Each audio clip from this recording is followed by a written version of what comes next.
Hello sir, నా పేరు రాములమ్మ. నేను అంతా 2 నెలల నుంచి ప్రేమించుకున్నాను సార్. నాకు ఎవరు భర్త బిడ్డలు ఎవరు లేరు. ఇక్కడికి వచ్చినా నాకు సార్ సాయం చేసినారు సార్. నేను ఇష్టపడి చేసుకుని సార్లు చెప్పేసుకున్నాను. సార్తో నాకు సాయం చేసినారు సార్. నాకు ఎవరు తోడు లేరు సార్. అతనికి దెబ్బలు తగిలితే అతనికి మందులు వేసి అతనికి ఆపత్తులు అన్నీ చూపించుకున్నాను సార్. నాకెవరు లేరు, నాకు తోడుగా ఉంటాడని చెప్పి చెప్పుకున్నాను సార్. 2 సంవత్సరాలు అయింది సార్ నేను ఇక్కడికి వచ్చేసి. 2 సంవత్సరాల నుంచి ఇక్కడే ఉండదు సార్. ఆయనంతా 2 నెలలు అయింది సార్ నాకు పరిచయం అయ్యా. మరి ఈరోజు ఇక్కడ మనం చూస్తున్నటువంటి మడగల మూర్తి, అలాగే గుజ్జల రాములమ్మ. గుజ్జల రాములమ్మ కడప జిల్లాకు చెందిన మహిళ, అలాగే మూర్తి రాజమండ్రికి చెందిన వ్యక్తి. వీళ్ళిద్దరూ కూడా స్వర్ణాంధ్ర వృద్ధాశ్రమంలో ఆశ్రయం పొందుతున్నారు. రాములమ్మ 2 సంవత్సరాల నుంచి ఇక్కడ ఉంటుండగా, మూర్తి గత 3 నెలలుగా పక్షవాతం పేషెంట్గా ఈ ఆశ్రమానికి రావడం జరిగింది. దీంతో అతనికి ఒక సహకారం అవసరం అయినప్పుడు రాములమ్మ సహకరించడం, అతను మరి స్వర్ణాంధ్ర సదుపాయాలు అలాగే అందరూ మానసిక ధైర్యం ఇవ్వడంతో మూర్తి ఆరోగ్యం కోలుకుంది.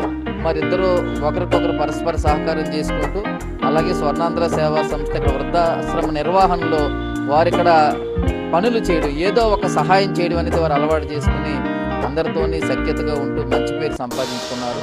వారి ఇరువురు ఒకరినొకరు ఇష్టపడ్డామండి. నాకు ఎవరో లేరంటే వారి ఇరువురికి కూడా పూర్తిగా కుటుంబం అంటే కొడుకు కోడలు లేకపోతే బంధువులు ఎవరో లేరండి మాకు, మేము ఒకరికొకరు తోడుగా ఉంటామని చెప్పడంతో ఇక్కడ ఉన్నటువంటి పెద్దలు వృద్ధులు అందరితో చర్చించి వారిద్దరిని ఒకటి చేయాలని, ఒక సామాజిక ఆ బంధాన్ని ఒకరికొకరు తోడుగా ఉంటారని చెప్పేసి స్వర్ణాంధ్ర సేవా సంస్థ తరఫున వారిద్దరికి దండలు మార్పించి వారిద్దరూ ఒకరికొకరు సహాయంగా ఉంటూ ఇక్కడ ఉన్న వృద్ధులకి మీరు చేయగలిగినంత సాయం చేయండి, స్వర్ణాంధ్ర మీకు తోడుగా ఉంటుందని చెప్పేసి వారికి భరోసా ఇవ్వడం జరిగింది.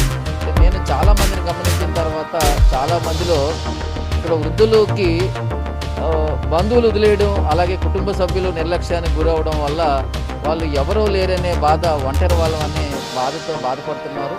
మీరు ఒంటరి వాళ్ళు కాదు, ఒకరికొకరు అంటే వయసుతో సంబంధం లేకుండా వారికి ఉన్నటువంటి ప్రత్యేక పరిస్థితి, ప్రత్యేకమైనటువంటి మానసిక స్థితికి వారు ఒకరిని స్పృశించడానికి, ఒకరిని పలకరించడానికి, ఒకరికి ఏదైనా అయితే నాకు ఏదైనా అయితే ఎవరు చూస్తారని ఆ ఫీలింగ్స్తో ఎప్పుడూ ఉన్నారు. కాబట్టి వారు ఈ వయసులో కూడా వృద్ధాప్యంలో కూడా ఆనంద జీవనం కోసం ఒకరికొకరు తోడునడం అవసరమే అని చెప్పేసి నేను ఈ సమాజాన్ని గుర్తించిన తర్వాత వారిని కూడా గౌరవించాలని చెప్పేసి వారికి గౌరవప్రదమైనటువంటి జీవితం ఇవ్వాలని అందరితో చర్చించి